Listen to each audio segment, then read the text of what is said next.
Budget में नए skill enhancement institute establish करने के अनाउंसमेंट किए गए हैं, जिससे वर्कफोर्स की कैपेबिलिटीज इंप्रूव होगी। जो 50 करोड़ लोग मिडिल क्लास ब्रैकेट में आते हैं, उनकी स्पेंडिंग इंक्रीज होगी, जो इकोनॉमी में मनी फ्लो को बढ़ाने का काम करेगी। ऑटो, अपैरल और इलेक्ट्रॉनिक्स के लिए मैसिव बूस्ट बनेगा। ज्यादा खर्च से डिमांड बढ़ेगी, जो बिजनेस और ओवरऑल इकोनॉमिक ग्रोथ को एक्सेलरेट करेगा। साथ ही क्रेडिट गारंटी लिमिट 10 करोड़ से बढ़कर 20 करोड़ तक कर दी गई है, जो स्टार्टअप्स की फंडिंग और लोन एक्सेसिबिलिटी को और स्ट्रॉन्ग करेगी।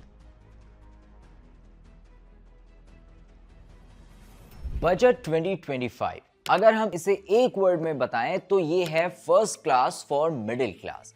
ये एक ड्रीम बजट है मिडिल क्लास के लिए, लेकिन क्यों? तो सबसे बड़ा रिफॉर्म टैक्सेशन का है, जिसमें no income tax payable up to income of 12 lakh rupees।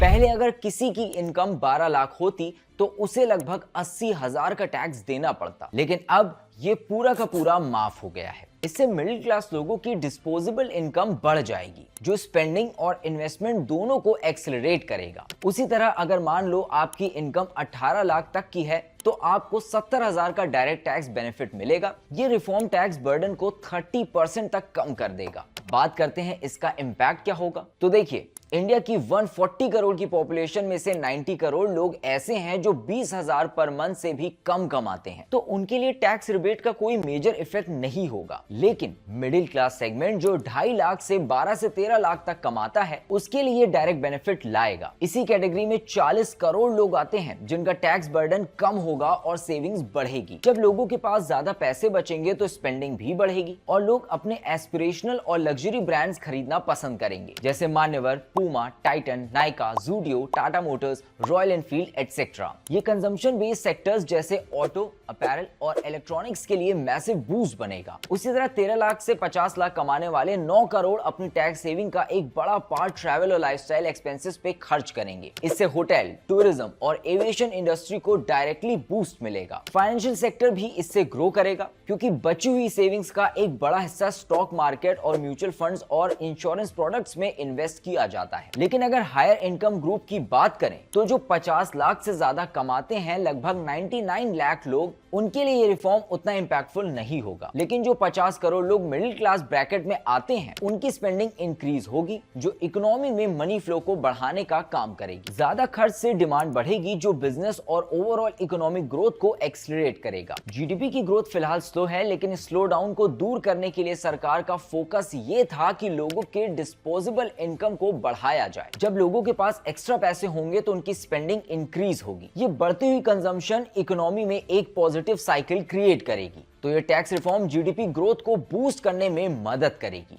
अब बात करते हैं कि ease of doing business in India को और कैसे प्रमोट किया जा रहा है। 2025 ने स्टार्टअप्स के लिए काफी स्ट्रॉन्ग पुश दिया है, जिसमें फंडिंग और टैक्स इंसेंटिव्स दोनों कवर किए गए हैं। गवर्नमेंट ने 10,000 करोड़ का नया फंड ऑफ फंड्स अनाउंस किया है, जो सेबी रजिस्टर्ड एआईएफ्स के थ्रू स्टार्टअप्स में इन्वेस्ट करेगा। ये एग्जिस्टिंग 91,000 करोड़ का फंड बैक कमिटमेंट को फर्दर और ज्यादा स्ट्रॉन्ग करेगा। इसके अलावा एक और 10,000 करोड़ का डीप टेक स्टार्टअप के लिए डेडिकेटेड फंड भी कंसिडर हो रहा है, जो एआई, बायोटेक, फिनटेक और क्लीन एनर्जी सेक्टर को बूस्ट करेगा। टैक्स रिलीफ के मामले में स्टार्टअप्स के लिए जो टैक्स हॉलिडे का प्रोविजन था, उसको अब एक्सटेंड करके 31 मार्च 2030 तक कर दिया गया है। यानी नए स्टार्टअप्स को पहले से ज्यादा टाइम मिलेगा बिना किसी टैक्स बर्डन के ग्रो करने का। साथ ही क्रेडिट गारंटी लिमिट 10 करोड़ से बढ़कर 20 करोड़ तक कर दी गई है, जो स्टार्टअप्स की फंडिंग और लोन एक्सेसिबिलिटी को और स्ट्रॉन्ग करेगी। साथ ही एमएसएमईज की इन्वेस्टमेंट और टर्नओवर लिमिट को बढ़ाया गया है। माइक्रो एंटरप्राइजेस का इन्वेस्टमेंट लिमिट 2.5 टाइम्स बढ़कर 2.5 करोड़ तक हो गया है और टर्नओवर लिमिट 10 करोड़ तक है। स्मॉल एंटरप्राइजेस के लिए इन्वेस्टमेंट लिमिट 25 करोड़ और टर्नओवर 100 करोड़ तक हो गया है और मीडियम एंटरप्राइजेस के लिए इन्वेस्टमेंट लिमिट 125 करोड़ और टर्नओवर 500 करोड़ तक है। इसका मतलब है ज्यादा बिजनेस अब एमएसएमई बेनिफिट के लिए एलिजिबल हो सकते हैं, जो उनके ग्रोथ और एक्सपेंशन में हेल्प करेगा। लेकिन इस बजट ने इंफ्रास्ट्रक्चर के एक्सपेंडिचर पर उतना ज्यादा फोकस नहीं किया,